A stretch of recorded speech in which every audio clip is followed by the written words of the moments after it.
When this is Life of Adolfo. For people that only watch me once, I'm here in Cebu, Philippines. In the Philippines as a New York Mets fan. I don't only make baseball content, but today is the baseball content. And the reason I wanted to make this video is because Crow-Armstrong is doing great. He's doing great.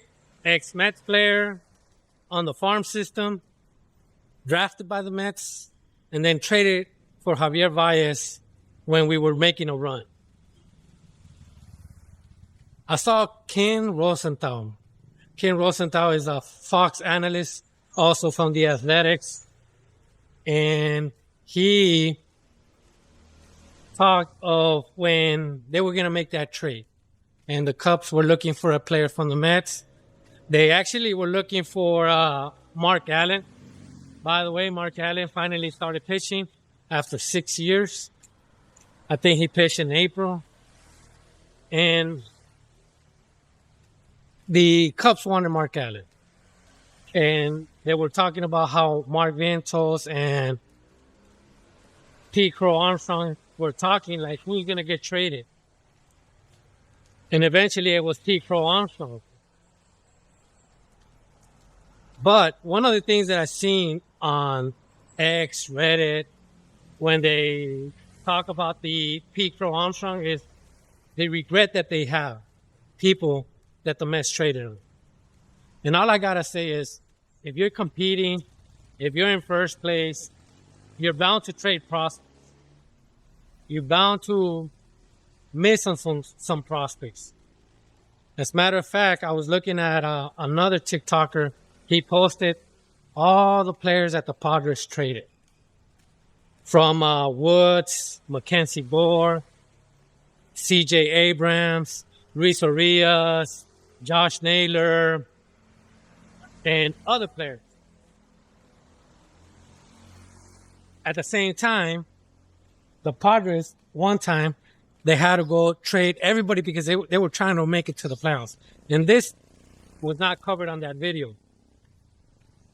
They were trying to make the playoffs, and they were trying to be a competitive team, and it was unsuccessful. That's when they had Matt Kemp and other players. And what the Padres did is make trades since they were not that good. Same as the Mets when they had Verlander and Max Scherzer.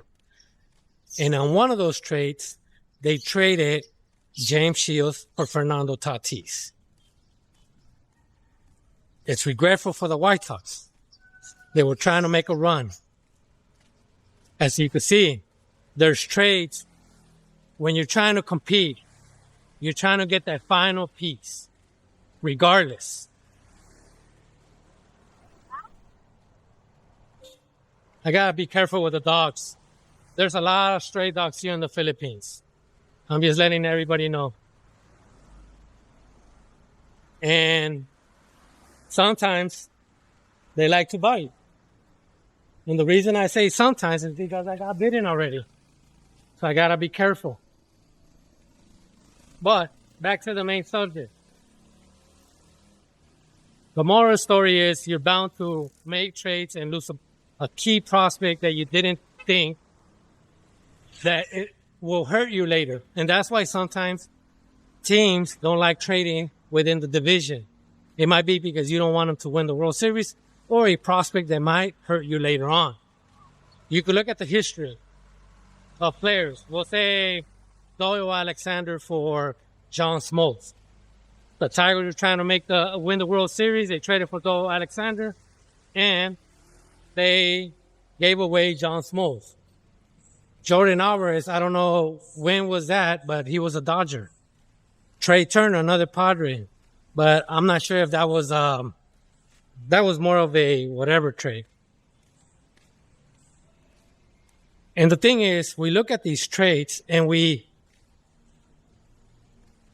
look at them as longevity, and yes, it's longevity. But the key thing is when or what if that player doesn't sign for long term on that team, that prospect? Then we're not going to remember them That's a great trade for that other team. Same thing goes with the key player like Javier Báez. If we didn't sign him, it was like a rental. Same thing with Nº²⁶. Nº²⁶ was traded. He did good with the Brewers, but he didn't sign with the Brewers afterwards. So a lot of people don't remember of that trade that benefited the Brewers. And that's what I'm trying to say, is that sometimes you have to give prospects. I don't like giving prospects because I like to keep the farm system. It's basically, how can I say this? It's an asset that is not expensive. That's the way I see it. And I'd rather have an asset that is not expensive than give it away. That's why, for example, this year we talk about the players that we could trade: Luis Ángel Acuña, Vientos, Sprout, Twang, Gilbert, Williams. But later on, if those players become great, we're going to complain. And if we don't win the World Series, we're going to complain even more. And that's why I'd rather just keep them as a low asset, especially when you're not going to get something that significant in return. As somebody that is going to turn your team, like a Carlos Beltran, Johnny Cespedes, and hopefully sign them for a longer term. Hopefully that's understandable. It makes sense.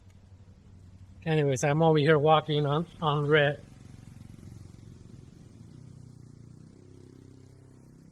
But that's all I got. Is like, you're not going to give all the bad prospects, especially for a player at that time like Javier Báez, which was a decent player. Strike out a lot, by the way. Swing a lot. Swing and miss a lot. And it's hard. You're not going to always be. And by the way, if you're a competitive team, you're always going to trade prospects.